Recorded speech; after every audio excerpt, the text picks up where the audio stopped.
picturesque here. How's everybody doing today? I'm over in Galveston, Texas, right off by the Gulf of Mexico. And I'm over here by the Pleasure Pier, Galveston Island Historic Pleasure Pier. Bubba Gum Shrimp Company. They've got an amusement park over here with a number of different rides on it. This pier is actually in the top 5 of the top 5 most haunted locations in Galveston. And while I'm waiting on the subject of today's video, which will be the Galveston Duck Tour, I wanted to show you guys this little bench here. And it gives you a loggerhead turtle life cycle, excuse me.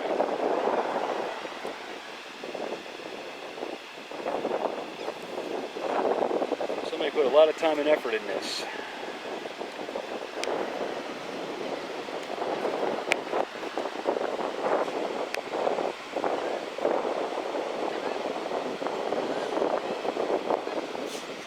Looks like it's hand-painted tile, and it tells you a bunch of different facts about the loggerhead turtles.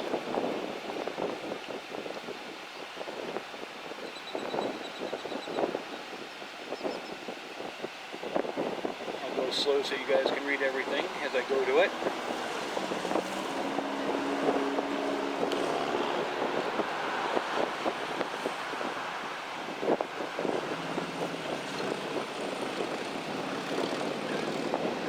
This is all painted by student artists.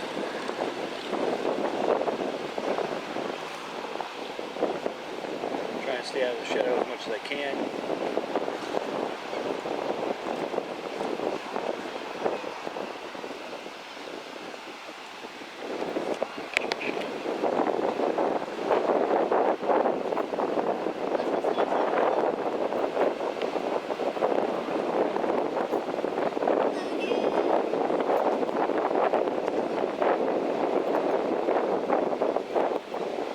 All the students who worked on this. See the names of them here. Some of them are covered up by the shells here. Just real nice detail work here.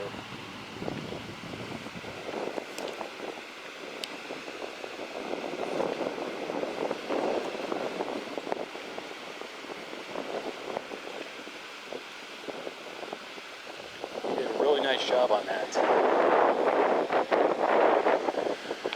While I'm waiting for my duck, as they call them, which is an amphibious vehicle, basically it looks like it's on a school bus chassis. I'm going to do a tour of the island. They're going to show us a whole bunch of different places on land and on water.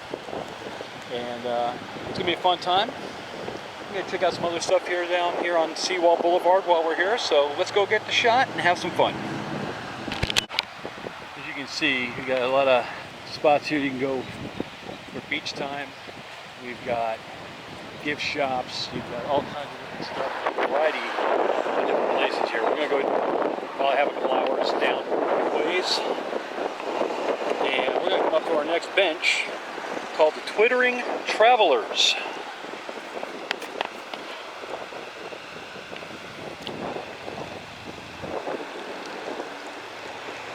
Again, student artists that did all the work on this.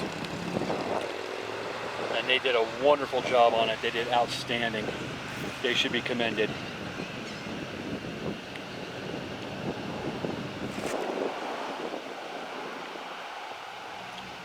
These are located on Seawall Drive here in Galveston, Texas.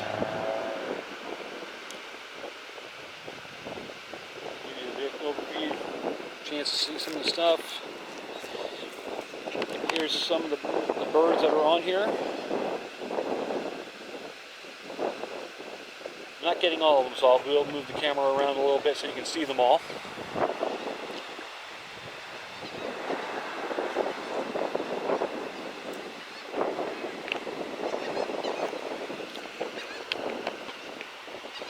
Here's some of the artists who did the work on this. They worked very hard on this. They deserve a lot of credit. They did a phenomenal job.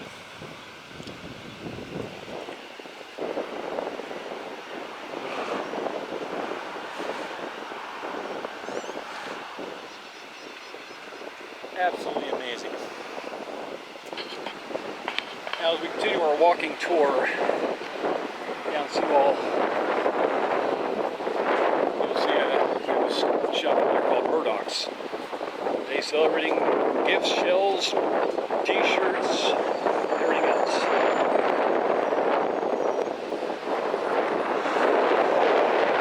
They take a lot of pride in their beaches here, and they maintain a very, very high level of cleanliness. These have to be, without a doubt, the cleanest beaches I've ever seen, no matter where I've gone. And I've been to 25 different countries, I've been to 28 different states. And as far as cleanliness goes, this place tops it all. It really does. There's going to be monuments around as well as the benches I just showed you. As well as the beach, of course.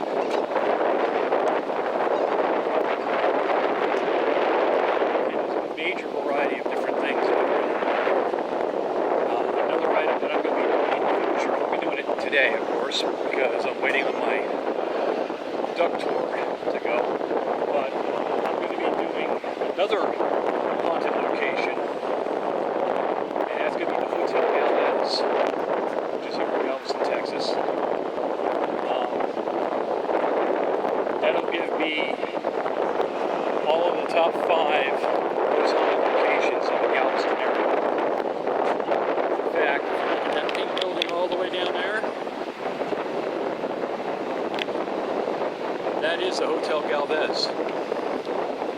That is the haunted Hotel Galvez. It is said that there are pictures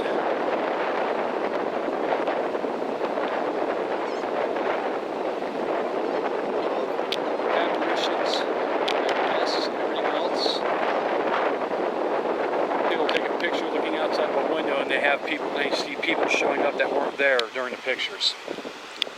And here we have another bench that was done. Again with the seashells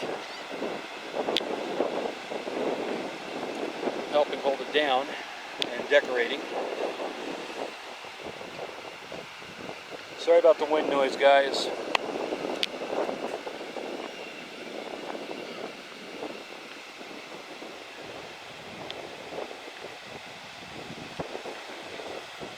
Sweeping up and down for you so you can check things out.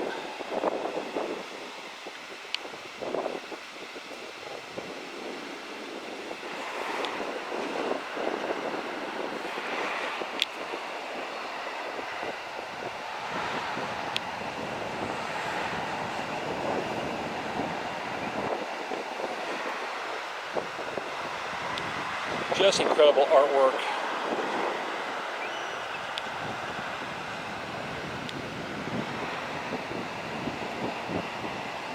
And it says over here, recreational fishing in the Gulf of Mexico.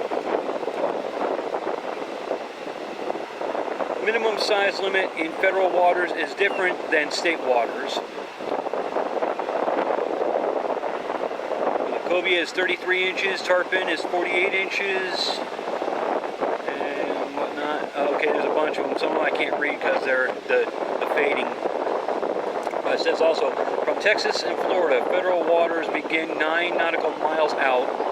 From Mississippi, Louisiana, and Alabama, federal waters begin 3 nautical miles out. Federal waters extend to the 200-mile limit of the Gulf of Mexico. Very interesting.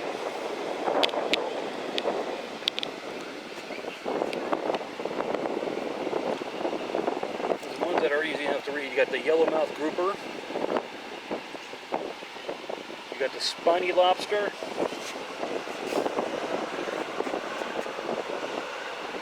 greater amberjack, which is the yellowfish here, and you got, they didn't say what the great fish is, the hogfish, which is this red one right here.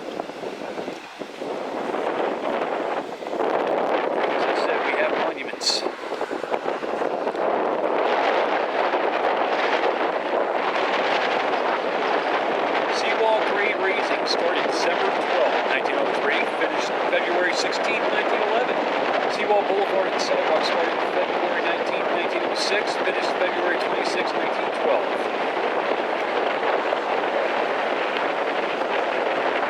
was the commissioners, the judge, in this particular year.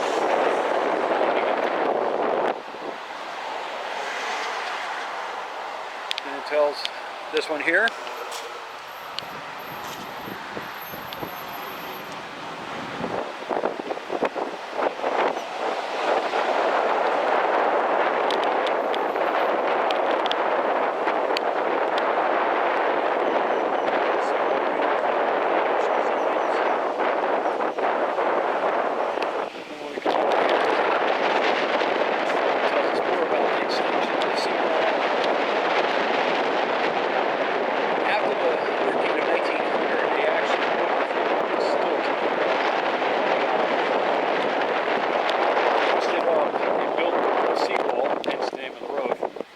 To help prevent more flooding from hurricanes and more devastation. Here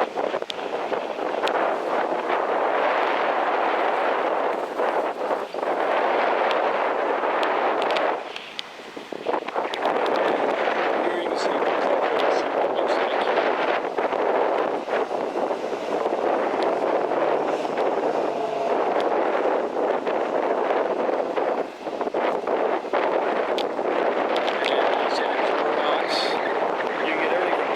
Shells to beer, gifts, and everything else.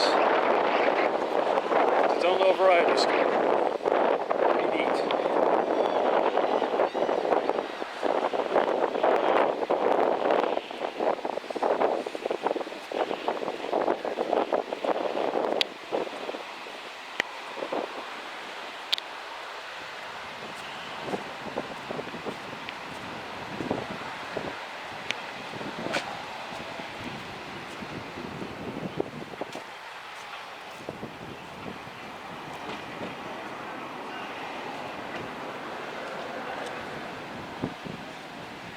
It's a beautiful 82 degrees here in Galveston Island. And look at the size of this place. This place is huge. Souvenirs, beachwares, frozen drinks. You get all kinds of stuff in here. Now here's another one of the benches. Right here.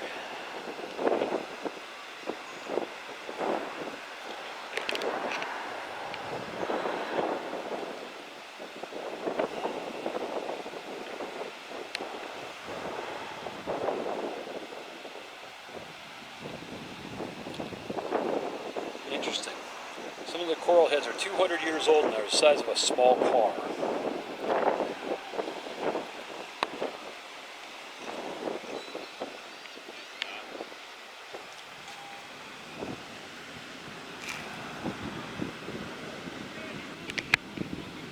And here you can see who did the painting work on this one. They did a remarkable job on it. Absolutely remarkable.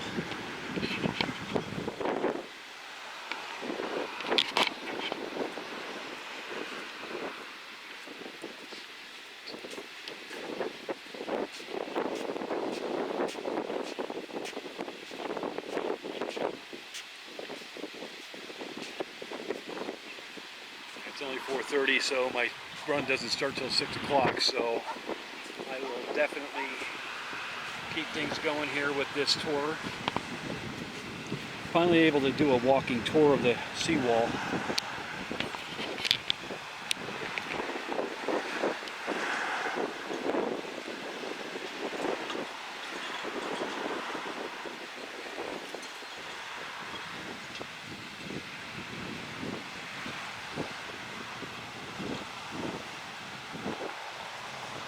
Here's some information on some of the different shells. You got angel's wings, scallops, olive snails, hooked mussels, snails. Oh, this is the sea life. Excuse me, not shells, but sea life. They look like shells. You got the Venus clams. And it says here, Texas coastal shells.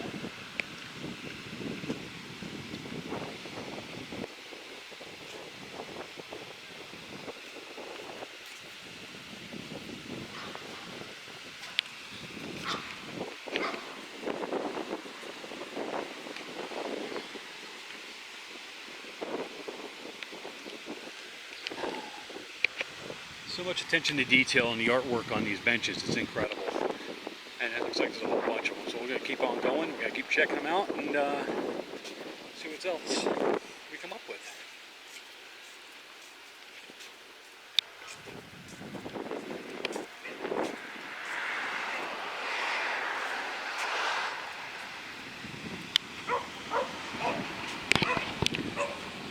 These are interesting.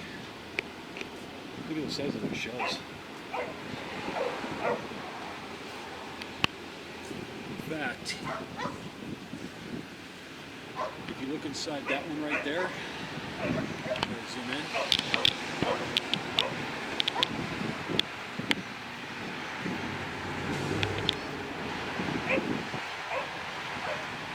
That is a functioning light that they made out of that shell.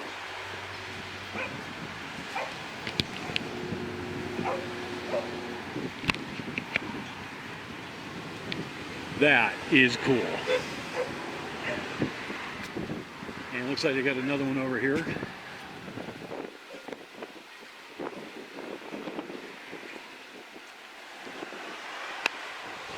I can get closer. You see these shells here. And there. You can see the light bulb. They actually light up at night. That'd be pretty cool to check out at nighttime, huh?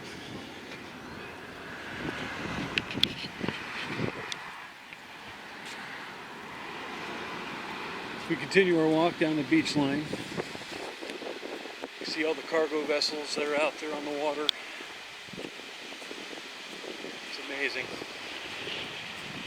And when you're on the ferry and you float across them, the ferry, the channel, and crossing paths with these ships, it is really cool to see the size of the ferry you're riding versus the ships as they're coming past, and it's really neat. And we have some beach nesting birds on this particular bench.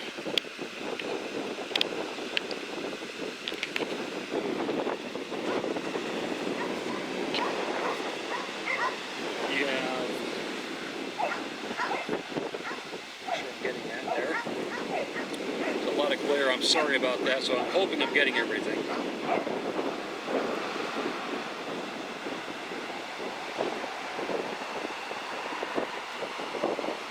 More of the metal seashell style retainers for decoration and protecting of the tile, because this is all tile.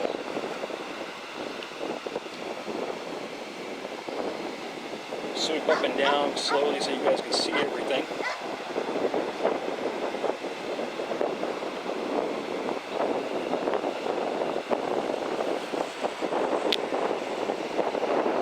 Oh, it's just, you know, beautiful artwork. Now once I get done sweeping, I'll go ahead and I'll back up from it to give you a full shot on it.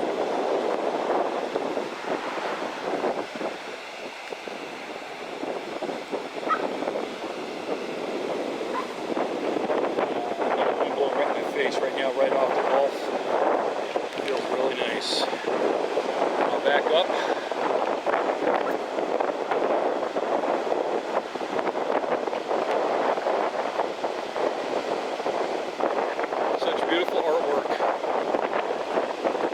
Commitment to the artwork and the detail that's in it is just absolutely phenomenal.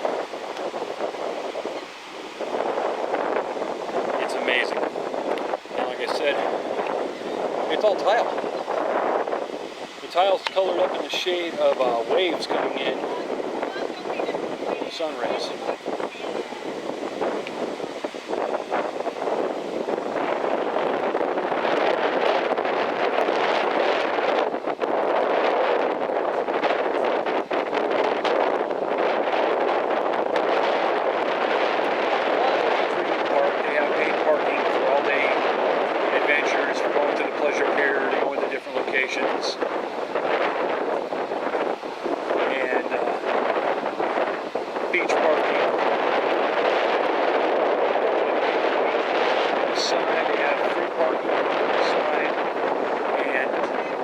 Accessible. And there's different locations you can go, so if somebody is handicapped and wants to go on the beach, they can still do so. a wide shot.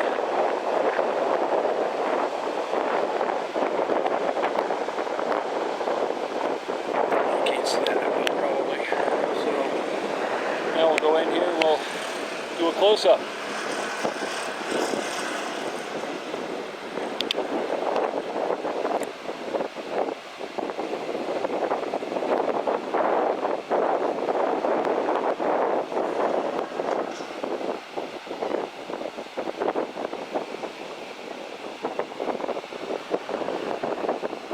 This actually tells you basically how phytoplankton or microalgae exists and what they are. They're aquatic plants that contain chlorophyll. They're microscopic organisms,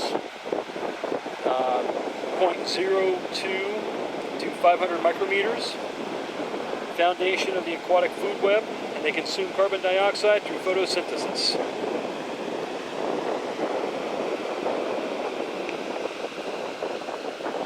Angle this to get a better shot of everything.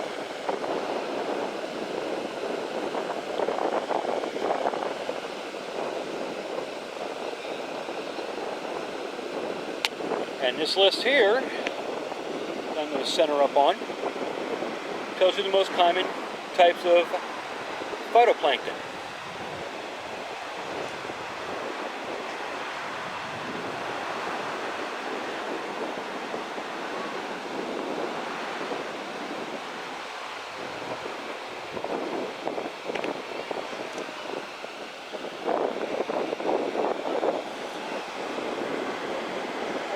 Some of the most beautiful artwork I've ever seen. It's sitting out here against by the seawall on these benches.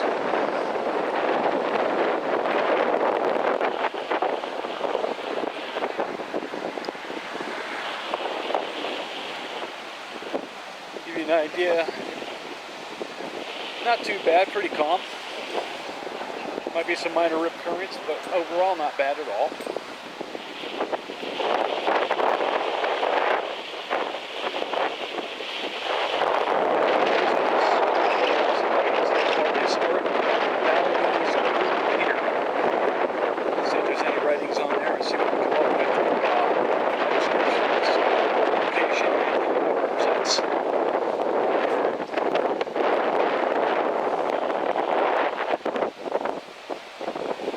This property has been placed on a National Register of Historical Places by the United States Department of the Interior.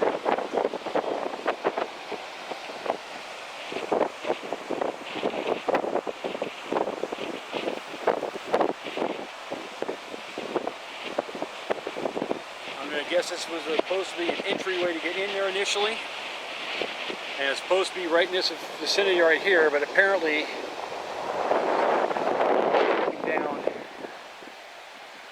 here we go. Balinese Room Pier.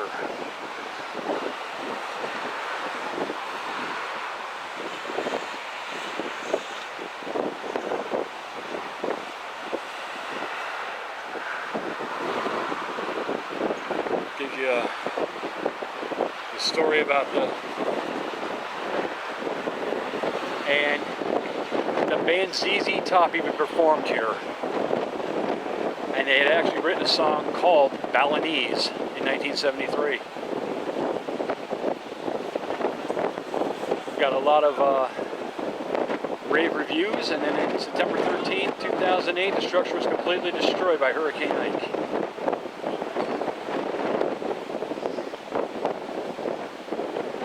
Anthony Scott Arnold, who bought it in 2001, and initially restored it, still owns the property to this, retains the rights to the location, but the site is currently for sale.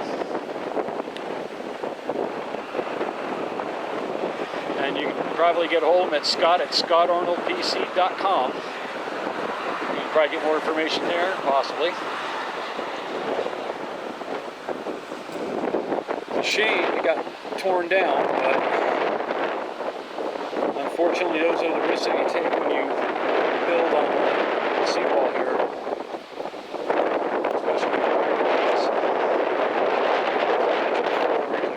with closer shot.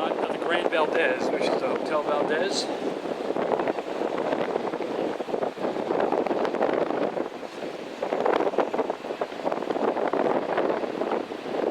The different haunts that are in this place, they have shown that there are actually, as I mentioned before, people would take pictures of different rooms in the hotel complex, and they would turn around, there'd be apparitions of people in the pictures, yet there was nobody in that room besides the photographer, his or herself. What a beautiful place this is.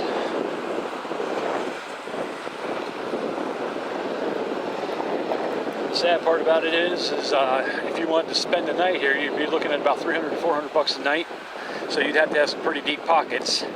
But they have a ghost tour that goes on in here, and I believe that was $30. That will be an upcoming video, and maybe not with this week or next week, but within the next 3 or 4 weeks, that video will be coming out. I'll be filming that, so look forward to that. And let's see what other things we can find on the benches here while we're at it. Oh, okay, here's a little something about the Balinese Room. See the artwork on this, absolutely incredible.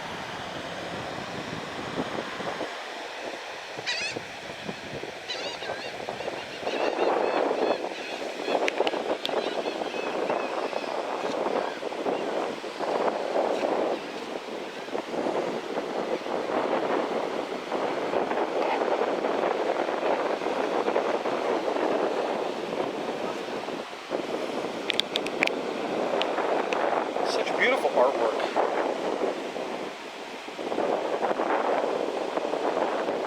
They have those benches for you to sit on, but it's such nice artwork, you don't even want to sit on it because it just too beautiful.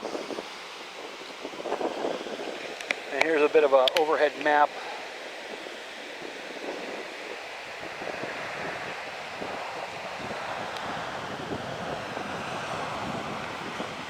of shoreline.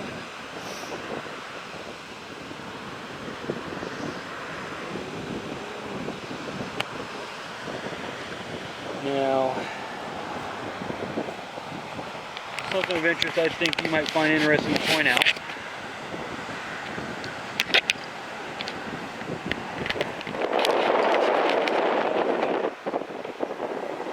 We are here.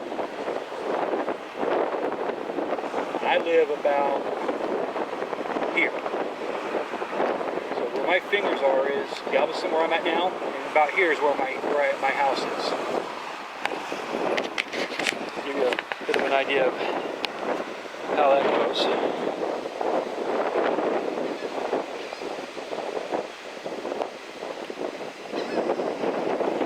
You see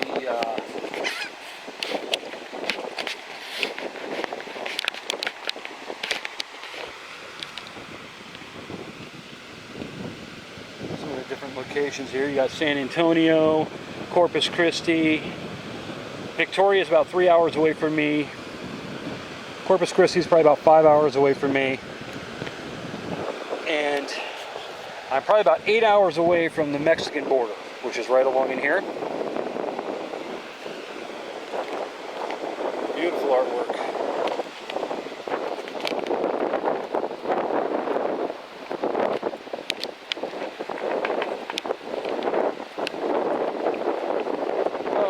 Love vintage architecture.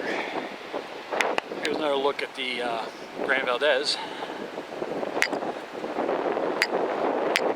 And I'll walk down here a little ways because I still have about another hour before I need to be ready to board my duck for my duck tour. And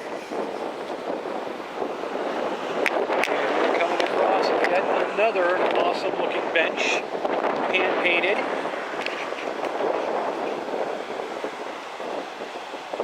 An overall here. Get the shot.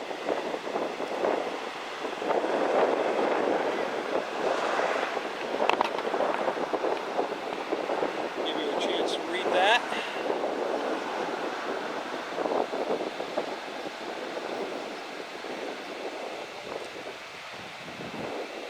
watch out for the turtle nests, for the sea turtle nests. Watch out for snakes because they have western diamondback rattlesnakes down here. Ghost crabs. They have marsh hay grass, sea oats, sand dunes, and the landscape.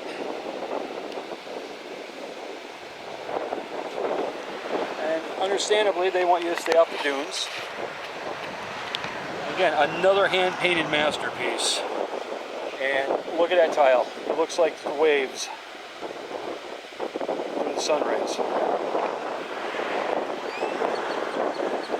I cannot get over the attention to detail. It's just museum quality work. Museum quality work all the way.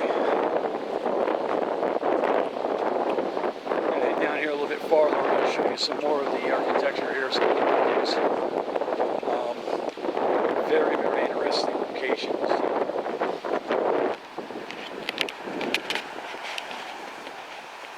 Some of the seagulls flying around. Hope I don't get pooped on. That would be disgusting. And here we have,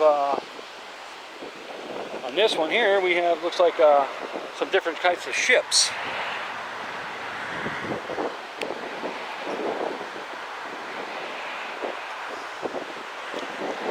Call it weigh anchor and hoist the mizzen.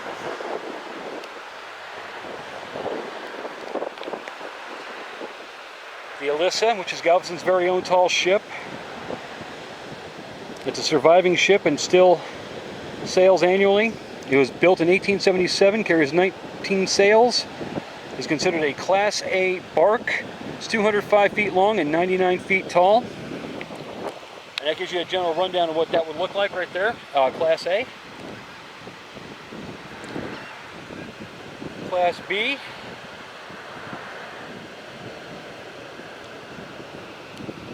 Then we come over here and we have the Class C unit.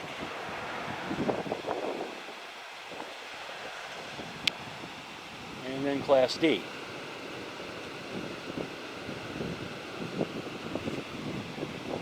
Trying to stay out of the shadow. Get you a nice overall shot again. There's a bunch of these down here, and they're all different paintings. And it'll be neat to check them all out. But you'll be able to enjoy the seawall with me as we walk down to the next one. As I said, we've got some more architecture to check out. After the duck tour, I may end up in the water because it looks so good. This breeze feels beautiful. The humidity is negligible. Just a beautiful day to be out and about. Look at that water. If you look, you can see the different color of the water. You can see it's almost like a brownish tan. The water is actually not that deep, that far out. It's really not that deep. It's probably maybe about, I don't know, say knee to thigh deep, but the waves will come up and get you over your waist. But you're more than likely not going to have to worry about like getting your head submerged in the water because it's actually quite shallow. Plus, with the sand stirring up and everything else, it gives that color change effect. When you get into the deeper water farther out, then you get back to the normal waters. I don't have anybody with me today. I'm by myself, so I won't be able to go over the Galveston, Texas City connecting bridge and show you the different colors of the water that way. But it's definitely something to see. It's a sight to behold. It's really cool. And here we have the life cycle of the blue crab.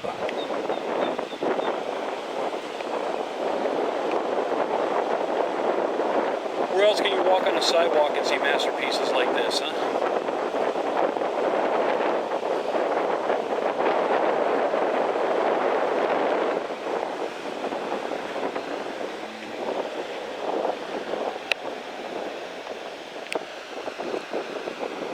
As I mentioned before, every one of these is hand painted. No stickers, no decals or anything like that.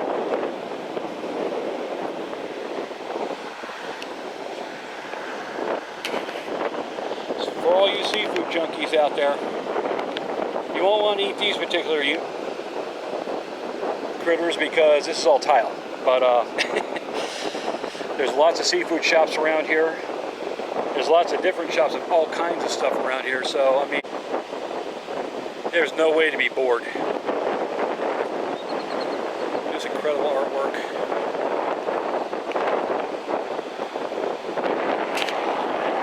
I'm going to skip one because somebody's sitting on it. But there's plenty more where that came from. So missing one isn't going to be too big of an issue.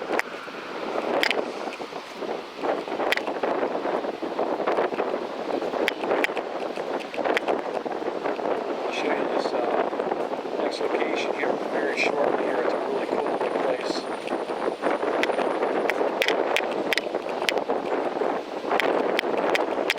Like this one might be a ramped area because I don't see the rails with steps like I do elsewhere.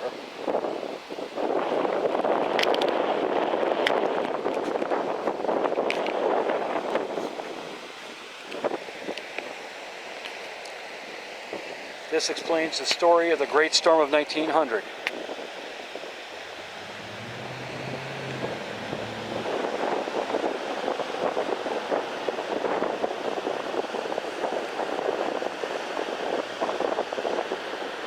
In case you can't read it, I'll read it out for you, but it says, the Great Storm of 1900. On September 8, 1900, a Category 4 hurricane made landfall on Galveston Island with 145-mile-per-hour winds. It tortured Galveston, taking with it 6,000 to 12,000 lives, left $20 million worth of damage in 1,900 funds, and left 30,000 people homeless. To prevent future storms from causing similar destruction, an all-weather bridge was erected at the Galveston Sea Wall was built. More impressive, the entire city was raised as much as 17 feet. So the entire island over here was raised as much as 17 feet from where it was originally when it was first built before the storm of 1900. Incredible artwork. And the painter, Candace Piley Davis.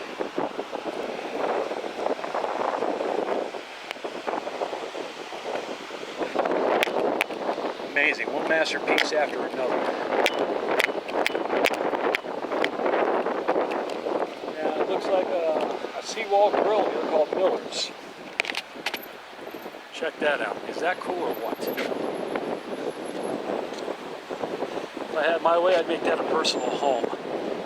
That place is beautiful.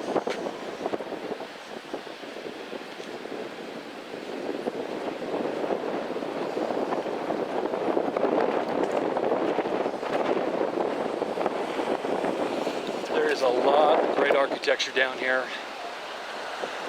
Another upcoming video I'm going to have is going to show the architecture in different locations in the historic region of Galveston. That. There's a private residence right over there.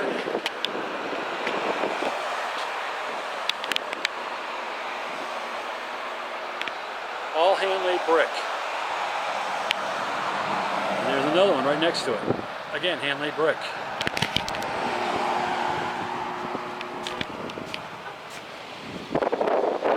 Definitely stuff you're not going to find at Home Depot or Lowe's, that's for sure.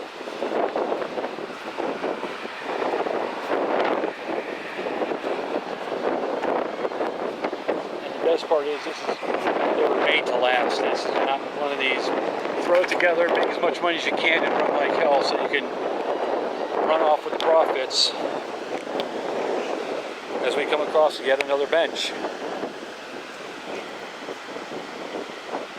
This is a more slender bench to longer one, so I'll do a pano.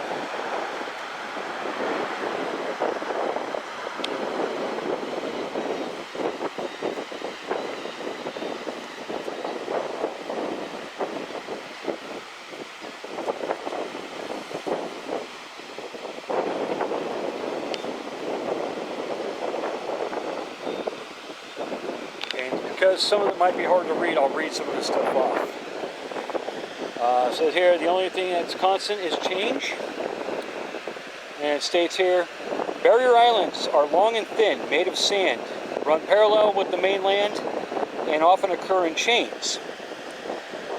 Barrier islands shield the mainland from powerful storms and create calm, protected waters on the island's backside for wetlands to flourish.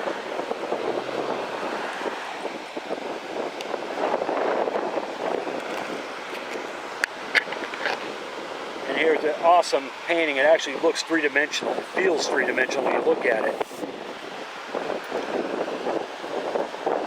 Waves deposit and remove sand in a process called longshore drift, which constantly moves sand from the upper to the lower Texas coast. Wind drives longshore drift as well as picks up and piles onto the beach, forming dunes, and powerful waves and winds formed during the tropical storms and hurricanes transport massive amounts of sand.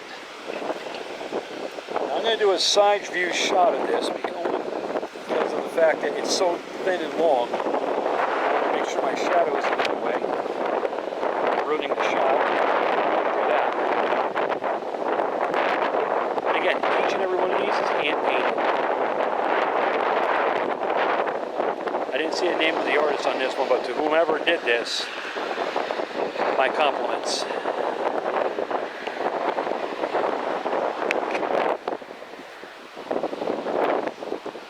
And there's so many different things you can do. You can rent bicycles, you can buy bicycles, you can rent pedal carts that put 6 people in.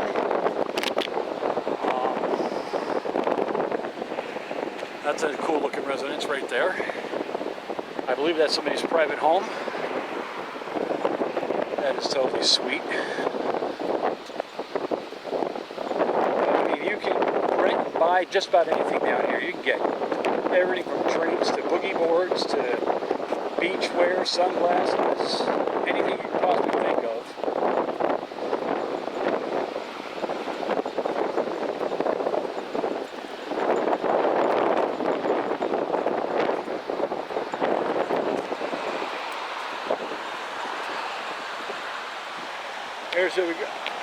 There's a good shot of the water there where it changes colors.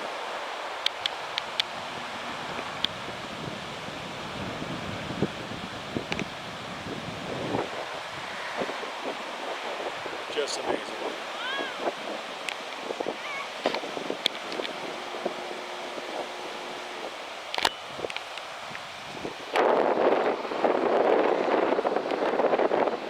What's funny is even the most modern hotels down here have the right look for the area.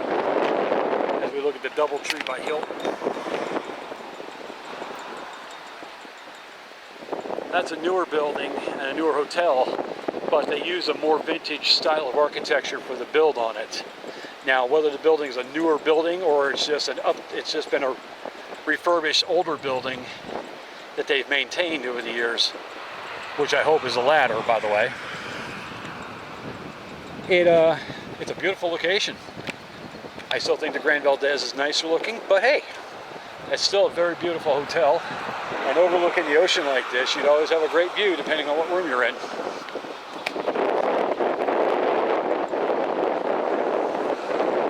Take a look, see one more bench here. Go down the other way and see what we can find on the opposite side. You got Salt Grass Steakhouse, you got your Denny's, you got all your other places like that. You got bars and stuff like that. It's interesting. So let me get you a shot of this.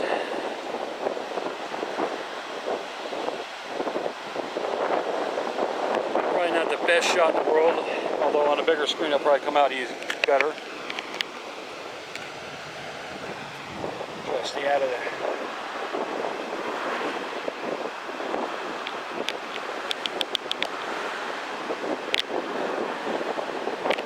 Make it a little easier to read.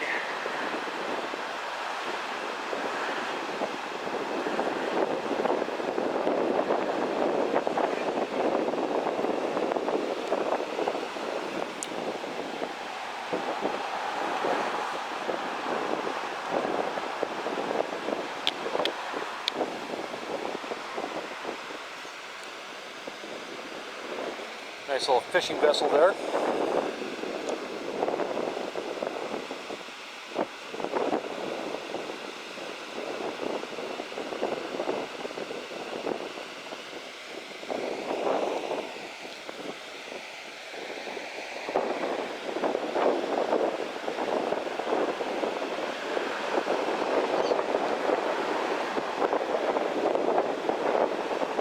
Interesting little tidbit here on this painted pricing label here. Select oysters, season 1911, 1912 in carriers.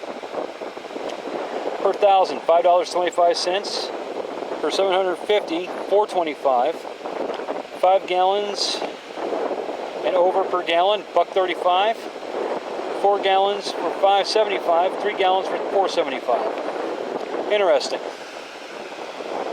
Pretty cool information there.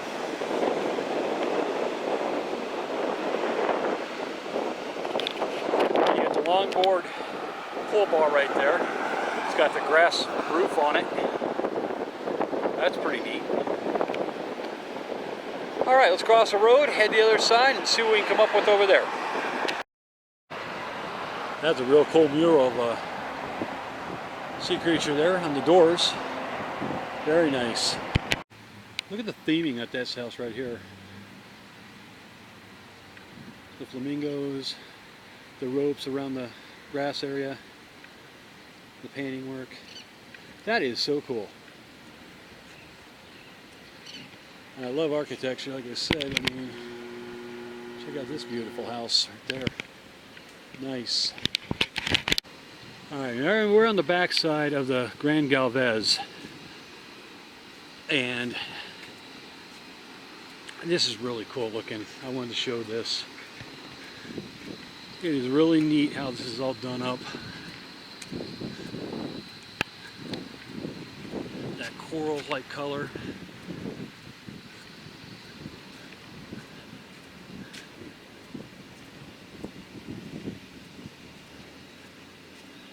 Just a wonderful location. I can't wait to do a tour of this place when the opportunity allows me. Like I said, that's a few weeks down the road, but it's going to happen. I guarantee you that. And I will be filming it.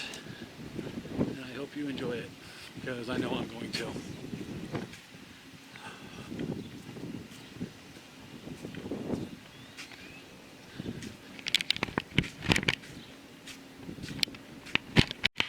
There's the signage for the Hotel Galvez. Absolutely beautiful.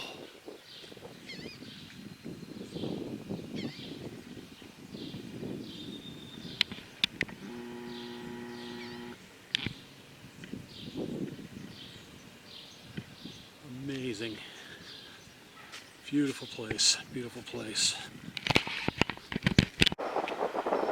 Your eyes do not deceive you, people. Yes, we have rails going through here, as we have a trolley system that goes through the area. I'm walking right down the middle of the tracks right now. I'm being mindful of any possibility of traffic behind me. But yes, we definitely have tracks for trolleys in the area.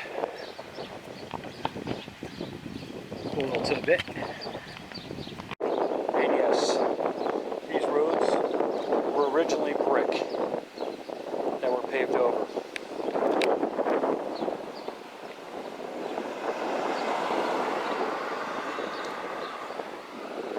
Actually a shame. But being that the brick repair would be so much more expensive than just repaving, that's why they went about doing it, especially on roadways that are used as frequently as they are here. So while it is disappointing, it's also quite understandable. One last shot of the Hotel Galvez.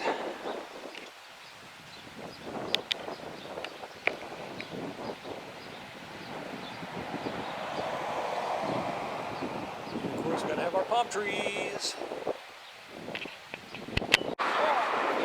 This is what we're riding on, guys. This is what their ducks are called. This one's the Miss Michelle.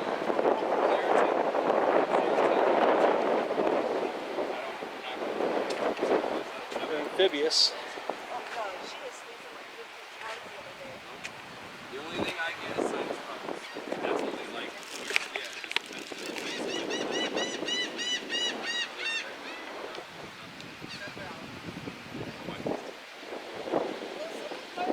Yeah, I know. On the boat? Absolutely. Yeah, that makes sense. Yeah, it's been like a year and 3 months now. But I haven't had, when I was bartending for 8 months. No, because I know what I do.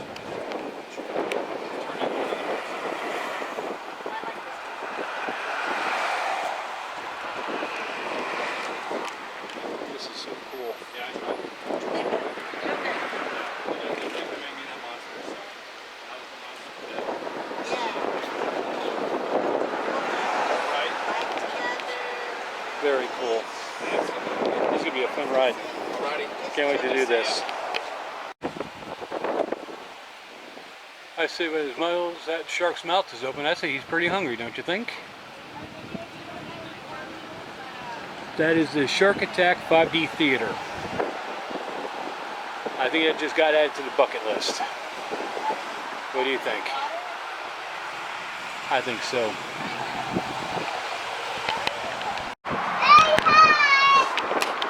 There's a seating arrangements here that's on the duck.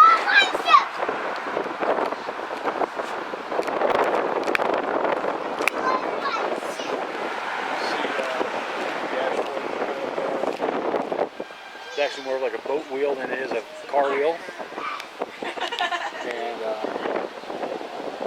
this is going to be a real cool adventure. You got all your safety gear, you got life vests, you got your emergencies, speaker system that the driver can tell us what's going on in different locations. You see baby shark?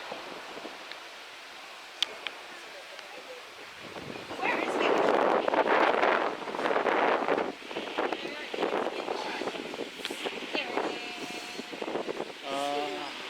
This is home. This is home. Like welcome to Galveston Island. We're going to cover a total of 15 miles of the city before we turn to the seawall. Now this will be a round trip. Sorry, the restroom break. You cannot drop you off the hotel. I'm only allowed to let you off at 25th and Seawall, which we just started the tour. And by the way, anybody wearing the favorite hat, make sure they're on tight, because then when we're going to drive into the wind, blows off your hat, wave goodbye to it. I can't stop to let you pick it up. As I mentioned, there's no on and off as you drive around the city on the duck today. Galveston Island is 30 miles in length, and the only street that runs the entire length of it is the one we just left back there at Seawall Boulevard. In order for us to get underway, we have to point west on Seawall, so we're just getting situated. But once in the right direction, we're going to continue towards 61st Street's Offense Bayou. That's where we drive the duck into the water.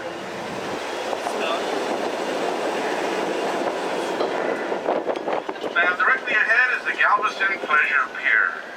Now, this Galveston landmark that extends over the water at the end of 25th Street was originally built in the 1940s. Over the years, they've had to rebuild that pier due to the hurricanes that have constantly battered the island.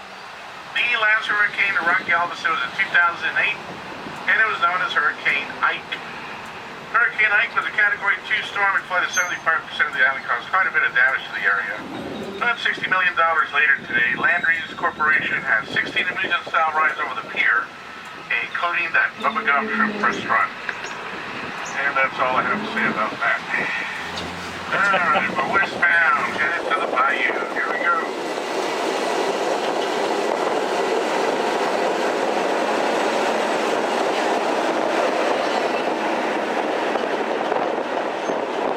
As you may have noticed from the raw power and the aerodynamics of the vehicle, you're on board 1930s technology. This is a DUKW, or something known as a duck. Made in America, originally built to transport soldiers and supplies during the Second World War. Like most ducks that run today, this one's been modified in order to run a tour. We're going to tell you more than you care to know about the duck. We'll save it till we get to the water. It really helps put it in perspective. Speaking of the water, if you're new to Galveston, to your left, that is indeed the Gulf of Mexico. To the left is the 9th largest body of water in the world. It's connected to the Atlantic and connected to the Caribbean Sea. Last I checked, Water temperature is at 75 degrees. Now today the lifeguards, they're flying a red flag. That red flag means warning, strong current, heavy surf. If you don't know how to swim, then you really shouldn't go past waist deep water today. It's always good not to be alone in the water, and please do not enter along the rocks. Now you can walk out to the end of the rocks if you like, you can fish off of them, that's not a problem. But please do not enter the water there. If you get too close, you can come in contact with an unforgiving riptide that can pull you out to sea. Please respect the water. You don't enter along the rock structure.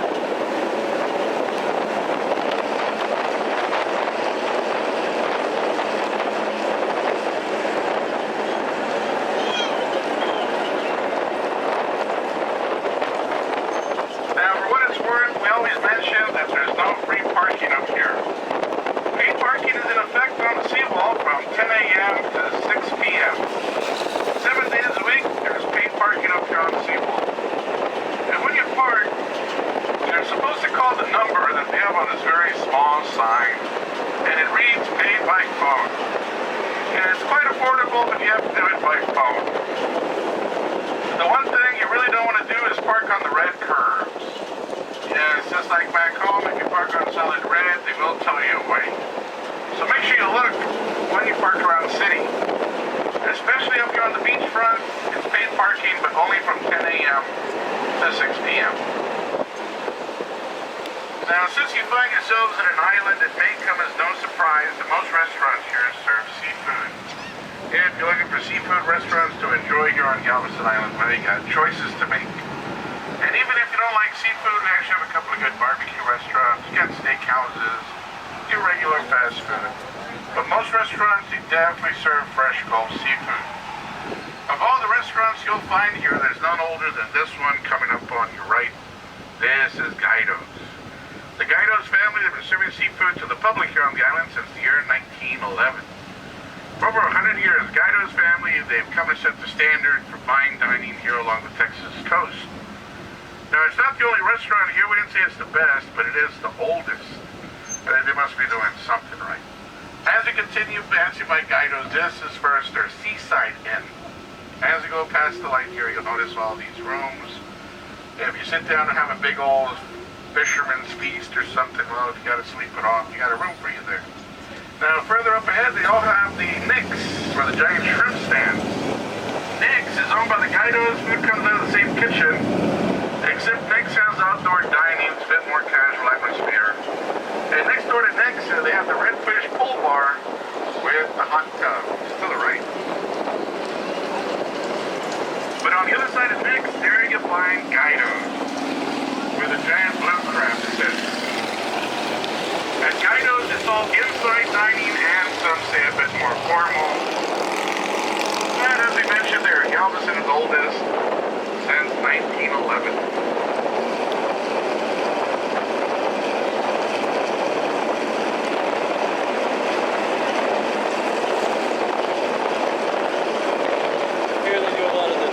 Multicolor for visual effects at the hotel being restored.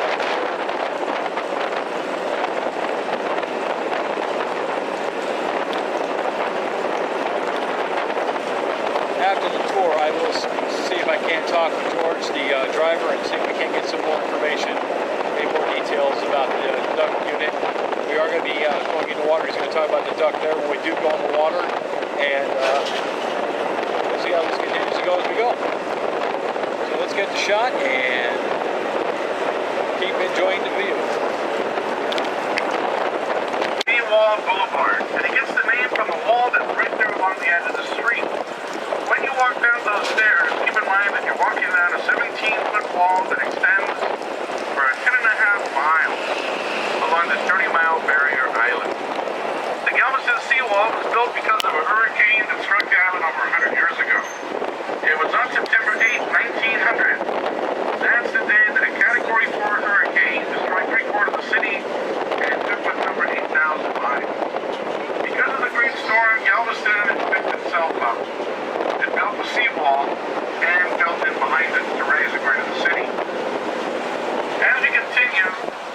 on the left, there's a monument. It's of a man, woman, and child. As you get closer, we'll tell you a little bit more about the monument.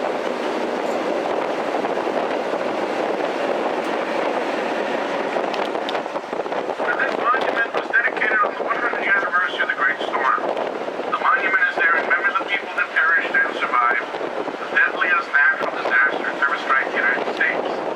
That's the hurricane of 1900. That's the reason why Galveston has a seawall along the beach. And a much lighter note, coming up on your right is the Soundswitch Hotel. It's the S-shaped building on the right. This hotel was built back in 1984. And when they built the hotel, they built it on top of an old military gun bunker. There are 2 old gun batteries in front of this hotel. Over the years, they've done a really good job of covering up the gun bunker with palm trees, the cabanas, the grand staircase, waterfall. But if you look here to the right, there's one of the gun bunkers. Today they have a swimming pool on top of it, but originally it was 10-inch artillery that was once kept there. If you look alongside of the hotel, those are the barracks. Those buildings are all boarded up back there. Originally were built to house the men that once served at the fort. Today what you have here is the Soundswitch Resort. Coming up on your right is their animated Rainforest Cafe. Inside this restaurant there's a riverboat ride and fire. You jump on the waterfall throughout the day and into the night.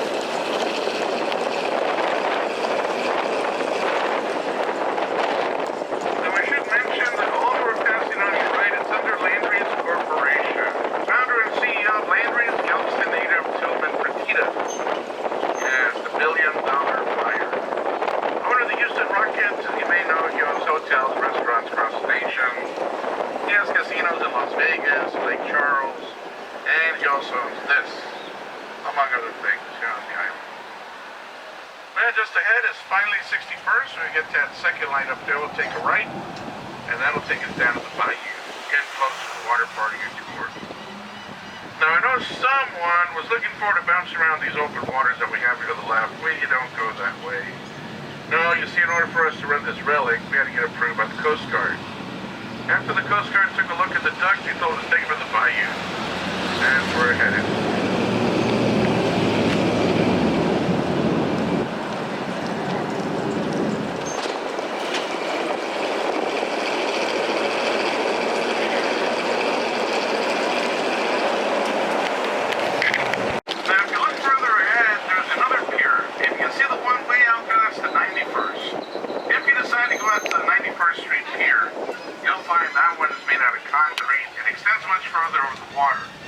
And right across the street from it, there's a movie theater, there's batting cages, go-kart, and a mini golf.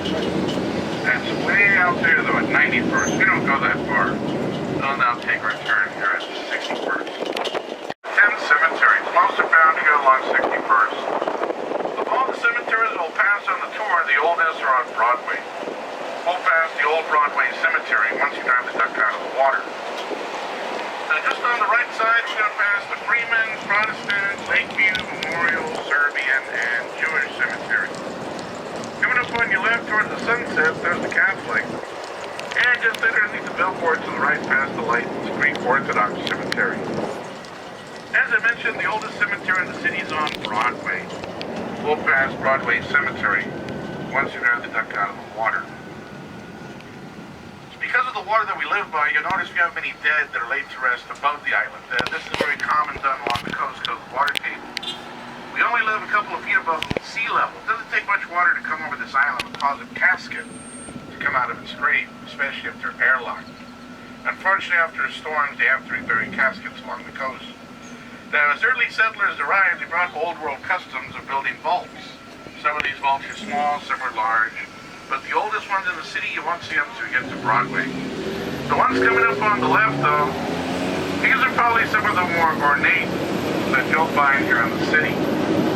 If you ever visit the city of New Orleans, you'll know they're famous for their Lafayette and St. Louis Cemetery. But here along the Texas coast, some of the oldest vaults we have, you won't see them until we get to Broadway.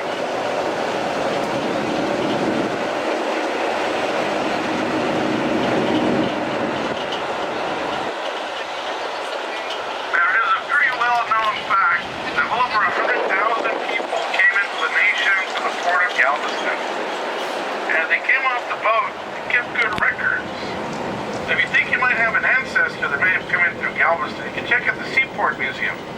With the purchase of a ticket, you type in your last name into the computerized database, find out if any of your ancestors came into the port. That museum is on Harborside. Alright, we only have one more light after this one, and then we're driving the duck into the water. It's very close.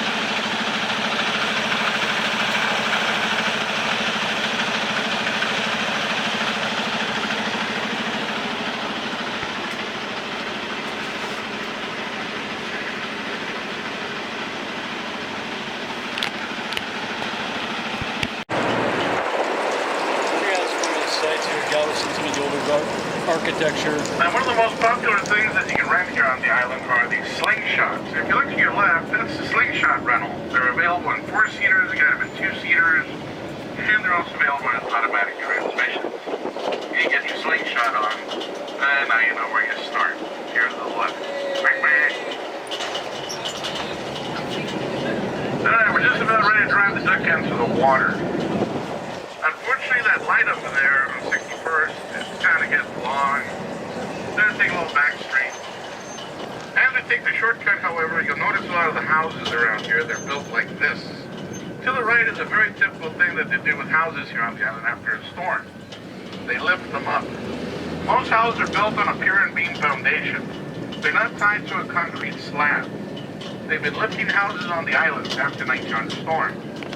Before they lifted the house, it sat like this house here on the corner, but this house now, if the next storm comes, it'll be that much better. During the last storm, 75% of this island went off the map during Ike. Hurricane season starts next month. Yeah, can't wait. Alright, now for the moment you've all been waiting for. There's the boat ramp right over there. Getting ready to drive this thing into the water.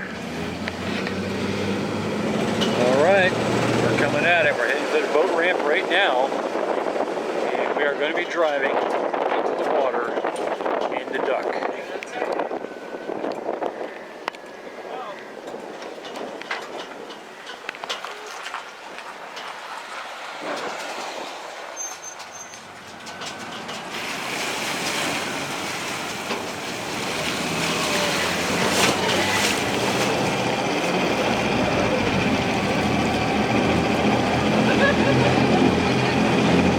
My arm got a little bit wet, but that's all right. I don't care. This is worth it.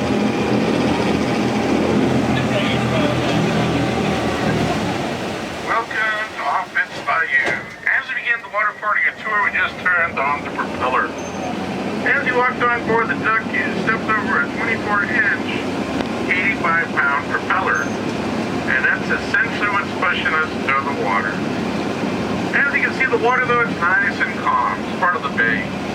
The opening is way up there past the sailboats. We're going to continue to go further out and take a look at the big water, and we'll bring it right back to the ramp.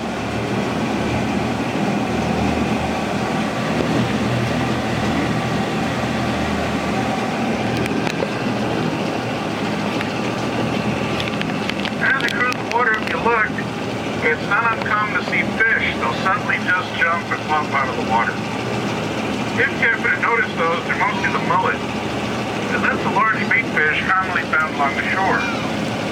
But annually, the fishermen catch into the water from speckled trout, redfish, black drum, sheephead, croaker, flounder, and the abundant ironhead catfish.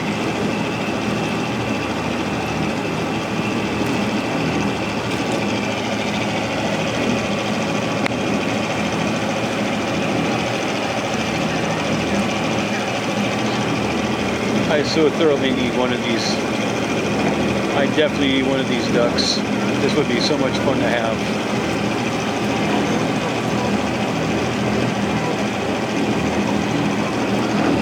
Now this water is mostly used for recreation. If you like to use the water, there's a boat ramp and a boat rental coming up on the starboard side. Right over there, they rent fishing boats, you got sailboats, kayaks, jet skis. They're rented by the day or by the hour. If you want to bring your boat to the island, there's also a public boat ramp to the far right.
beautiful homes that are here on the waterfront.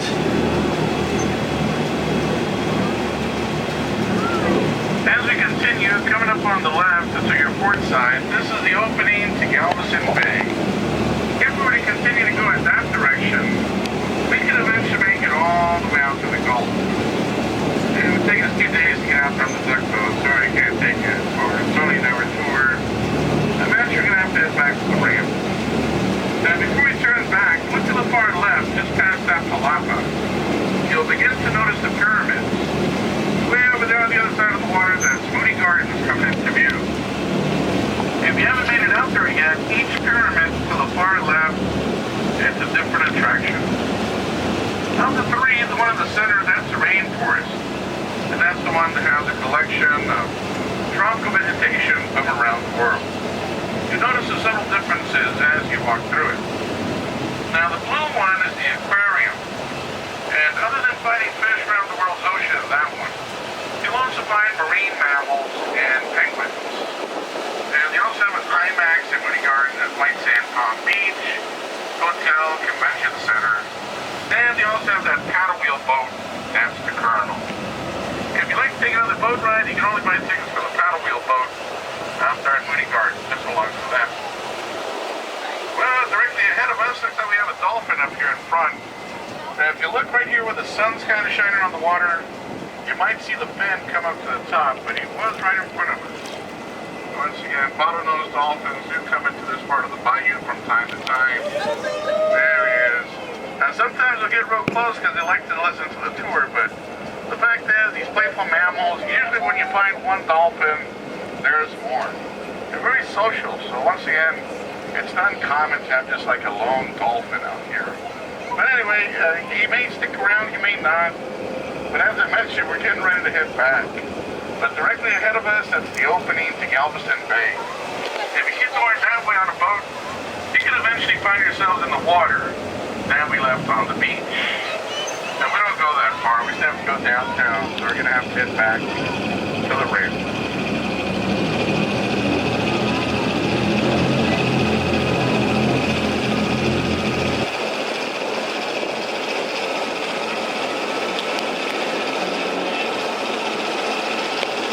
Pyramids of Moody Gardens. I don't need to tell you, there'll be another bucket list item for me. And there's a riverboat down there. We'll try and go for that too. Got a lot more to see that I didn't even realize. This is going to be a fun experience here.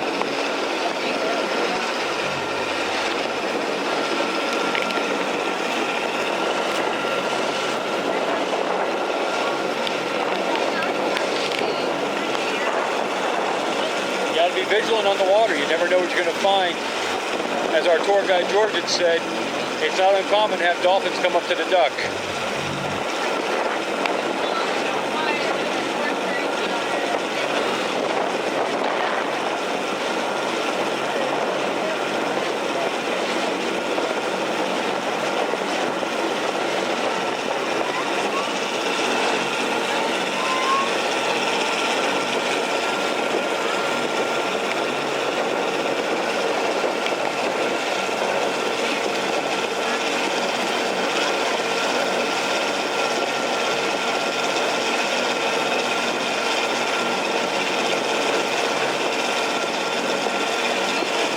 Watch out the water, it goes off the edge of the front of the duck here as they're going through the water.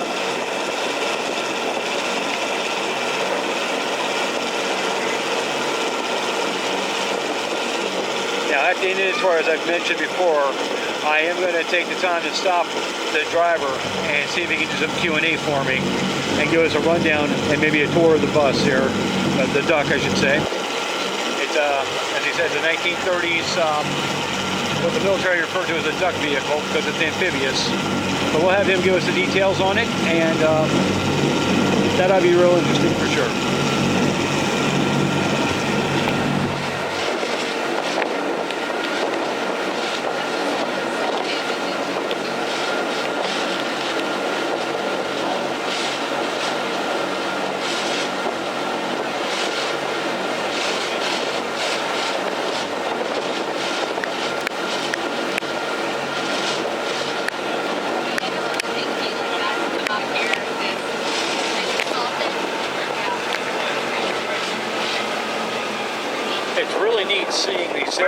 Congratulations, you just witnessed the maximum speed of the duck on water. That's about 8 knots.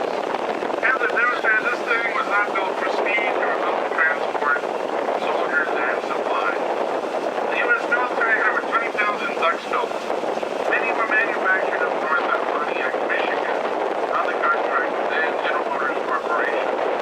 Yes, GMC. The duck is 31 feet in length, 8 feet wide, and it weighs 2.5 tons empty. Now, some of these ducks were also assembled down south out of Louisiana. Actually, at a Higgins Industry, which was then located in the city of New Orleans. The duck is 31 feet in length, 8 feet wide, and it weighs 2.5 tons empty. The vehicle was built on top of the frame of a military cargo truck, which is known as a deuce and a half, the CCKW. The name of the duck is actually DUKW 353. The letters in the name stand for D, Euro Production 1942. The letter U is for utility style amphibius. The letter K represents front wheel drive, and the W is for the rear wheel drive. The numbers 353 are part of a chassis number, but the soldiers, they simply called it the duck. Now, since the ducks are built during the war, most of the men that were fighting in it, so you'll find ducks mostly assembled by the women. Yes, Rosie the Riveter. That's probably why they still run today, but across the nation, you'll find many cities with ducks that run around them. Of all the ducks you can take a ride on, the oldest duck company is in Wisconsin Dells. They've been running the duck up there since 1946, and they're still in business today. Now, I should mention that in the state of Texas, the Galveston Ducks are independently owned and operated. We are not part of a big duck franchise, thank goodness for that. But we are one of the few that still drive in saltwater. You see, most of these ducks are driven into freshwater lakes and rivers. Here on Galveston Island, we have no such thing. We truly are salty ducks.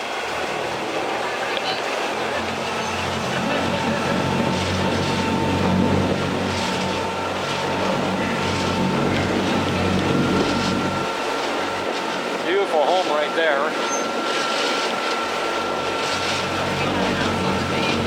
Go out the front door in the car, go out the back door in a boat.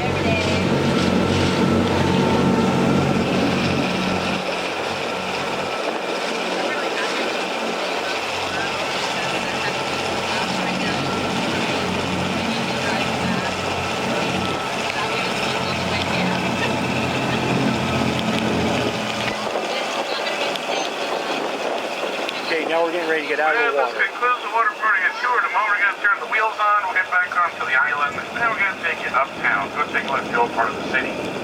As we leave the water though, I must ask, please remain seated, and make sure you hold on if you have to. We're going to go out in all-wheel drive. Here we go. You want to sell the house and buy it?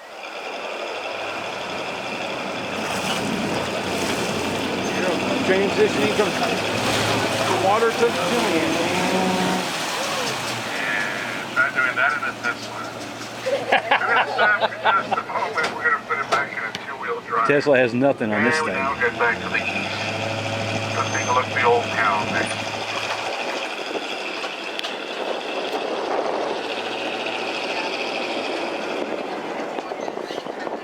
Well, we're halfway through this. Once you go past the light, turn the air back on. Go share the downtown mansions, the harbor. And right before we let you off the duck, we'll go through a historic neighborhood. And that'll be the Silk Stocking District. It's all coming up once you go past the light.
I-45 turns into Broadway when you get here.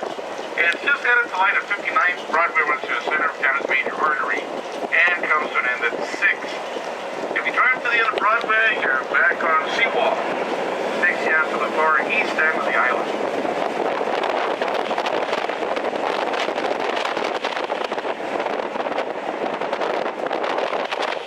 As you begin the Broadway part of your tour, to the left is the Galveston Justice Center. To the far left, County Courthouse, County Jail, Sheriff's Department. One-stop shopping right back there.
This is 53rd Street. Now, the next light up here is 51st. If you take a left at the next light up there, 51st will take you over to Pelican Island. Pelican Island makes up the other half of Galveston Harbor. But over there you'll find Seawolf Park. It's home to a World War II submarine and escort destroyer. That's the SS Kabbalah, SS Stewart. The only way out there in a vehicle, though, has been taking it throughout the next light. 51st, dead ends at Seawolf. Now, I should mention that if you take the short drive over to Pelican Island, you'll also pass Texas A&M campus. Aggie Land may be in College Station, but the Maritime Academy is over there on Pelican Island. And on this island is the University of Texas Medical Training. And UTMB, Galveston is a large employer.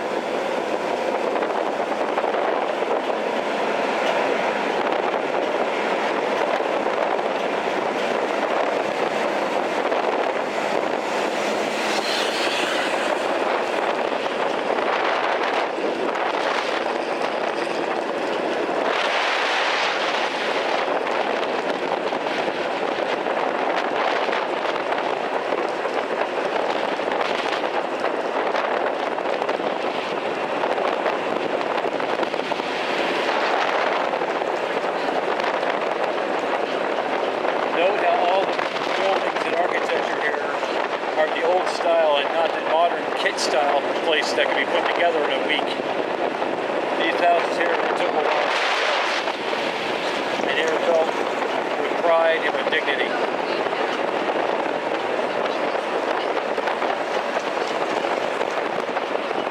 They're also built to be strong and withstand.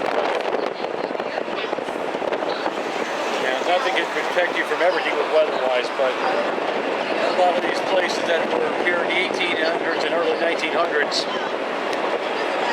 compared to a new house will be ripped to shreds like toothpicks. As we approach the next light, coming up on the right, that's the Old City Cemetery. There are 6 distinct cemeteries in the 2 city blocks coming up on your right. Now, during this time of the year, they let the cemetery just overgrow with these wildflowers. The most common flower that you'll notice out here is known as a carypsis. It's a common wildflower that grows along the Gulf Coast. Now, the city, they did not plant this. It happens every year. It just kind of grows like that. Now, eventually, they'll give maintenance to the lawn at the cemetery, but in the meantime, they just let it overgrow like this. During the nighttime storm, the water was so bad over the island, some of the caskets in the cemetery released out of the graves when they started floating around the city. In order to prevent this today, when somebody's laid to rest, the coffin must go inside concrete vault. The heavy lid that goes over the sarcophagus, it's supposed to prevent the casket from coming out of the ground when we do go underwater.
Light of the Light was built 1871. During the nighttime storm, people that lived around this part of the city, they sought refuge from the hurricane by going inside St. Patrick's. After the great storm, this 2,000-ton building back there with the bell tower, it then had to be lifted 6 feet above its original foundation as it raised the grade of the city. If you'd like to get a good view of the church, you have to look over here on this side. It's actually facing the parking lot. But the church is Gothic in style and designed by the same architect that designed the Bishop's Palace. St. Patrick's right back there.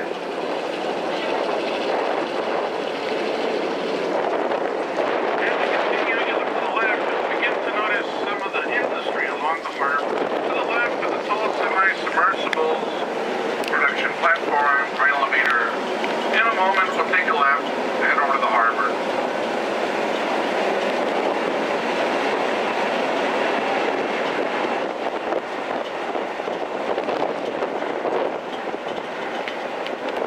As we approach the light, coming up on the right side, there's the Napa Auto Park. Now, the only reason I point out Napa, if you take a look by the door, they actually have a watermark that shows how high the water came up during the last hurricane. Right by the door at the Napa, you can read the words, Ike Line. And in between those two words, it shows 4 feet 8 inches. That's as high as the water came up around here. The deepest water runs along the harbor and to the west part of the island. Galveston, it's notorious for going underwater during a storm. And it's only a matter of time before it happens again. It was due to that kind of thinking that after the turn storm, the city of Galveston rebuilt. The city of Houston saw its opportunity to dig a ditch in the bay. In 1914, the port of Houston opened, and today it's become one of the busiest ports around here. But here along the shore, Galveston was the first port of Texas. Fortunes were made here, and a lot of it's still found in the form of Victorian homes and the mansion. As we go past the light, the mansion will come into view on the left.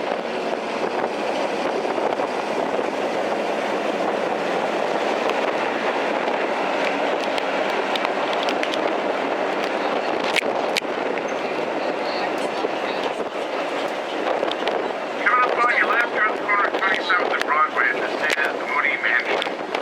The limestone brick mansion was built in 1895, built by Miss Willis. And Miss Willis had the mansion built in Richardsonian Romanesque architectural style. Cost $80,000 to build the home back then. 5 years after it was built, night during the storm hit. She couldn't get off of Galveston Island fast enough. She ended up selling it to one of her relatives, W.L. Moody, for only 1/10 originally cost her to build. The mansion still owned by the Moody's, open daily for tourists, and you'll also find a children's museum in the basement of the mansion. The next light coming up on your left, south corner of 25th and Broadway, is the Open Gates Mansion. As it comes into view, contrary to the name, gates are closed, privately owned by the University of Texas Medical Branch. The mansion was built 1889, built by George Seeley. The Seeley family was instrumental in founding the university. When they moved out, they gave it to the school they helped found. The mansion was built with material brought from across the Atlantic, built with Belgian short brick. As we make our turn on Broadway, coming up next is the Ashton Villa. This is the oldest mansion on Broadway, built 1859. The Antebellum Mansion was built by James Monroe Brown. Named it Ashton after his wife's maiden name. Now, if you look closely there to the right, there's a statue of a man holding a document right there by the mansion. And that statue is there to commemorate the fact that this is where the Proclamation of Emancipation was read for the first time aloud in the state of Texas, read from the balcony of the mansion on June 19th of 1865.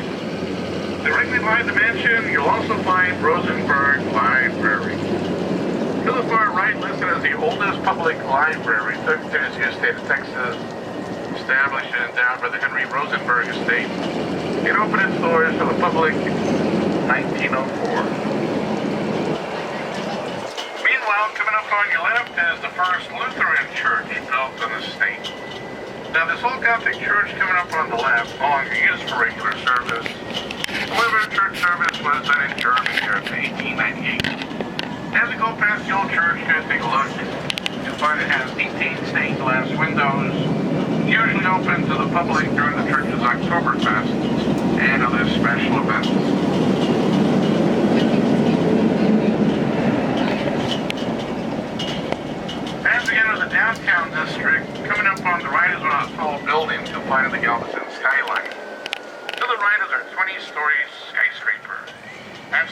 American National building, built 1971, built by the Moody. Yes, there's that name again. The tallest buildings on Galveston Island today are the Palisade Palms. Those are the high-rise condominiums you'll find on the far east end of the island. They surpass American National by 8 stories now. Now, throughout the year, the city of Galveston will throw a couple of big celebrations. The biggest party that they have here, without a doubt, is Mardi Gras. Now, we may not be New Orleans, but Mardi Gras has been celebrated on the island since the 1800s. As you continue, if you look, you can still find Mardi Gras beads stuck in the branch of the trees, some from the power lines. But in a moment, we'll point out the Mardi Gras arch. It'll be coming up on the right once we make our next stop. Now, the second biggest celebration that comes to Galveston is in the fall. First week of November, that's when the Lone Star Rally descends on Galveston. Big motorcycle rally, first week of November. And then in December, we get Dickens on the Strand, based on Charles Dickens' novel, A Christmas Carol. But coming up on your right, there's the arch. It's lit up very nicely, as you'll see. And it's right across the street from the Tremont, its finest hotel, and the downtown to the right. The Mardi Gras arches. Well, we finally made it to the Strand. This next street is named and modeled after the famous Strand Street found in London, England. This next street was once known as the Wall Street of the South. Today it's a favorite for visitors, locals alike. Sure you'll find something of interest around here. Sorry I can't let you off. As you go down the Strand, coming up on your right, there's the King's Confectionery. To the right, you'll find well-stocked ice cream parlor. We also make saltwater taffy, hard candies, chocolates. If you get a chance to go inside the King's, like stepping back in time, minus the price. To the right. As you continue to your left, there's Yaga's Cafe, restaurant, and outdoor patio, facing Sankerfest Park. Throughout the day, you'll find chess pieces on the chessboard out here at the park, so you can play a game of chess throughout the day here at Sankerfest. Coming up on your right is the old Galveston Square. Inside this building, you'll find many shops that are connected by long hallway, closing to a mall in downtown, if you're looking for that. And by the way, the giant trumpet to the right, that was once a prop used at a World's Expo fair in New Orleans. After the fair, the Big Easy, they gave the giant cornet down to the right. But if you can take a look, it's pretty much dead down here. Sometimes it's really busy, sometimes it's like this. Some shops are open, it just depends on what you're looking for. But if you do decide to come downtown, do not be surprised to find that open containers are tolerated. You're more than welcome to walk around the historic part of the city with an open beverage. It kind of helps you blend in. But if you end up on the seawall, the glass container, be careful, it's $250 fine if you're caught with glass on the beach. And for obvious safety reasons, don't take glass up there.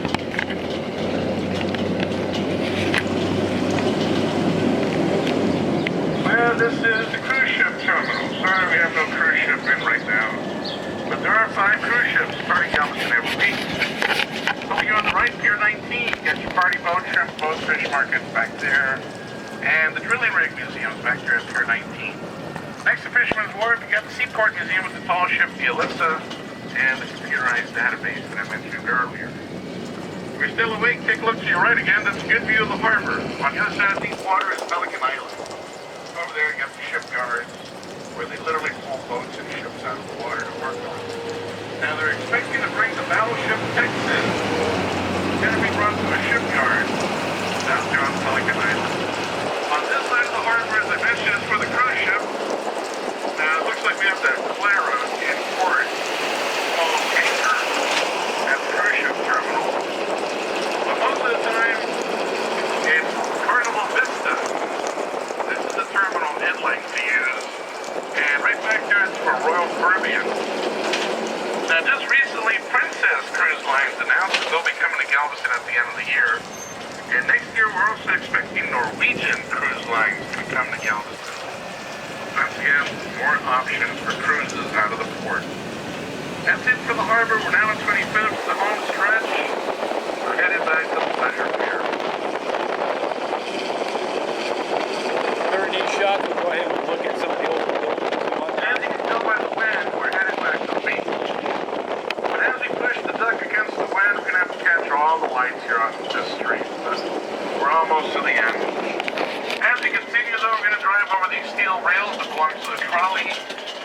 The city of Galveston just started running its trolley late last year. The first trolley in the state of Texas ran in the city in 1866. It was originally pulled by a mule, then it went electric. Today they're diesel driven, but the last time the trolley ran here was actually in 2008. They were flooded during ice. But just last year the city got new trolleys, and they do run, but unfortunately they have a shortage of trolley operators. Go figure. Once they train enough trolley drivers, the trolley will become more and more common on the rails. Unfortunately, there is a shortage of qualified trolley drivers. Coming up on your right is the Galveston Federal Building, built 1937. Coming up on your right where the U.S. flag flies on the Customs, Federal Courts, one of many federal buildings on the island.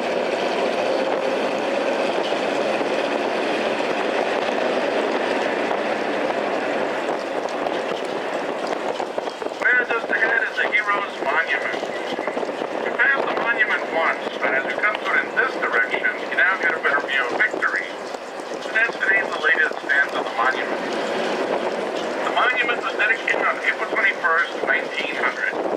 Built so well in time of the Great Storm unscathed, weathered many hurricanes over the years. The lady that stands on the monument, she points to the San Jacinto battleground, which is up the bay in LaPorte. As we get closer, you'll notice there's another lady that's pointing toward the battleground, except she's seated. Her name is Defiance. And coming up on the left, the Mardi Gras bees by her foot, that's Honor. In between the seated allegorical figures, you're going to find face named the Texas Heroes. And on the base of the monument are the scenes depicting the battles fought for Texas independence. The Republic of Texas lasted for 9 years, with Galveston once being home to the Texas Navy. If you look closely on the base of the monument, you can read the name of Henry Rosenberg. Henry Rosenberg made his fortune here, but sadly had no children. Instead, he left money to the city. The Rosenbergs, they gave Galveston libraries, gave it schools, charities, water fountains, and this monument, among other things. The monument is said to be its only kind of art found in the state, commemorating the heroes of the Texas Revolution of 1836.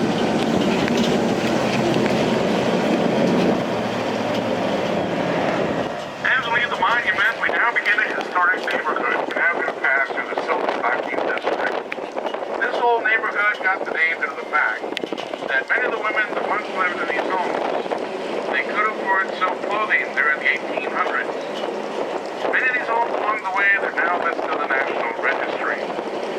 If you'd like to know which home is listed, you can identify them by a plaque. We have it right by the door.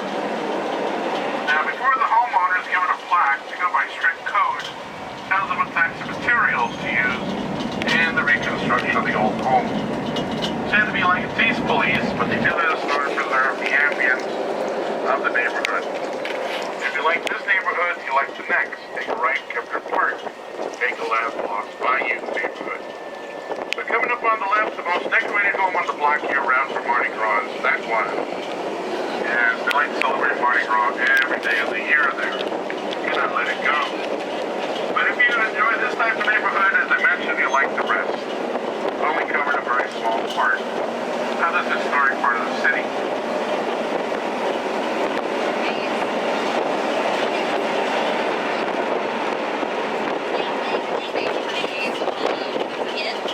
Now this street we've been steadily driving on is 25th. If you look at the street sign, 25th is also known as Rosenberg, named after Henry Rosenberg. As you mentioned, Henry Rosenberg, he was a benevolent man.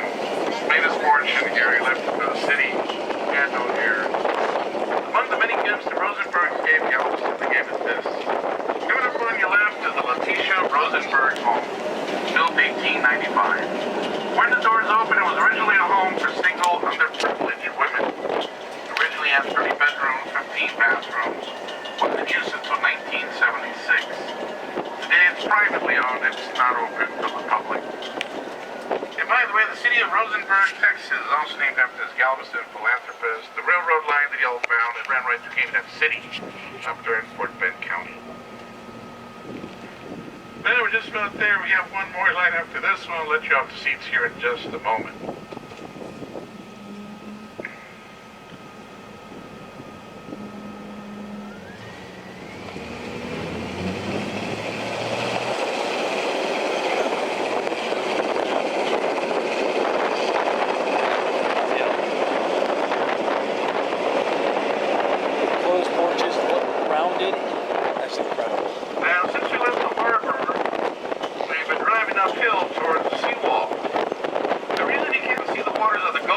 now we get to the top of the wall. As I mentioned, the 17-foot wall that we have up here on the beach is designed and engineered so when a big wave gets up there in a hurricane, the shape of the wall will deflect the wave and shoots up into the air. Then with less force, water flows onto the island and flows down into the harbor, which is behind us.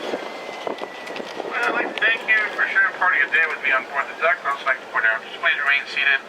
Accompanied stop there on the seawall with the gangway down. Take your time on the stairs. I know many of us may have lost feeling from the waist down. Any help, we're more happy to assist in any way we can. Thanks for riding. Enjoy the rest of your stay on the island. Have a safe trip back home. Here's that 24-inch propeller he was talking about that operates the duck in the water. And here's the rudder. You can see how the duck is sealed up to water intake.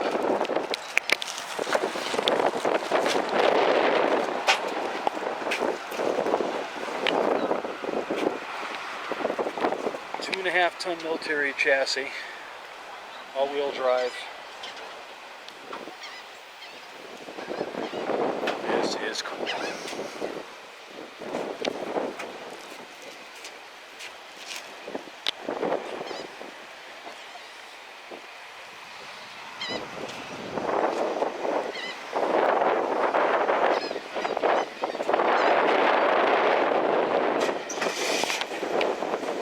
Okay, so that was a duck tour here in Galveston, Texas. I know it was probably some shaky spots. I know it was a rough ride for me and whatnot, but it was definitely worth it.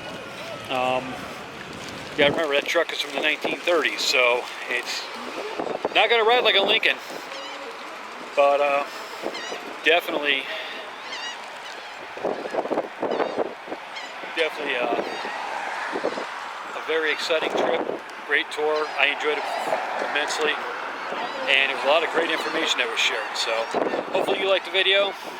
If you do, like, share, and subscribe, and we'll catch you in the next one. Bye.